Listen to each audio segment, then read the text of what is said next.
I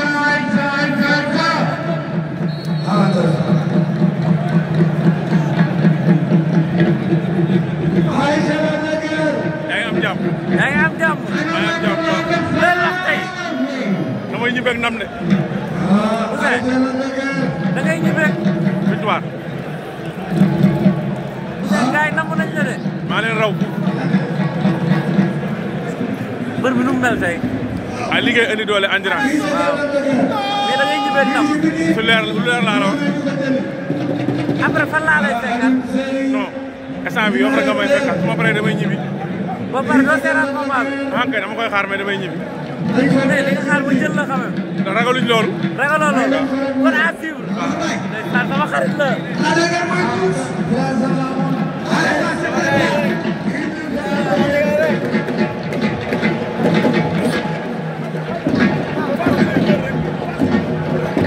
avril 1960 4 avril 2025 65 ans Sénégal am indépendance tey ñu ñëw fi Lac de Guiers 2 Ada Fass loolu lan nga si wax fekkee naa fi 4 avril 2010 Yékini Tyson fekkee naa fi 4 avril 2011 ba Modou Lo ak Lac de Guiers 2 ak yeneen i 4 avril.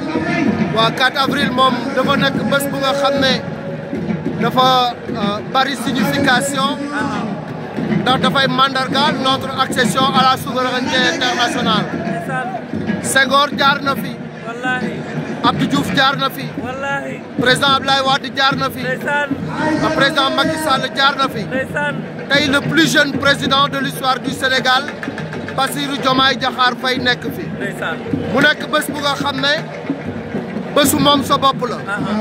bés la bu nga xam ne dañ ci delloo njukkal nos forces de défense et de sécurité. di leen di jaajëfal. di ko tàmbalee ci les anciens combattants. li nga xam ne fu ne dem nañ ko pour honorer le drapeau sénégalais. waaye bu ñu ñëwee ci aada ak cosaan 4 avril ci làmb dafa mus a nekk bés bu nga xam ne bés la ci bés yi. dëgg la. comme le 1er janvier. wallaahi. comme le 25 décembre. wallaahi. yooyu dañu war di ko marqué de tout le temps. wax nga ko combat yu bëri yu mag 4 avril la woon. Lac de Guiers bi est-ce que bii du ñetteelu combat am. bii mooy 4e fois muy bëree 4 avril.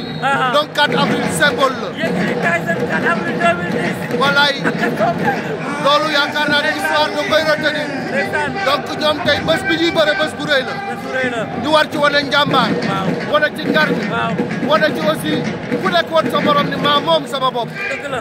te pour nga moom sa bopp da ngay takk jéggi yi dem fekki sa morom. kon combat pour l'indépendance la. c'est le combat de l'indépendance. le combat pour l'indépendance. tey Ada Fass dafa war a jël indépendance am. dugg dans la cour des grands. Lac de Guiers dafa war a jëlaat indépendance am. delluwaat fa mu nekkoon.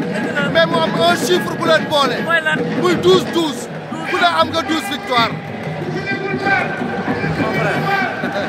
ñu eko ko. eko ko.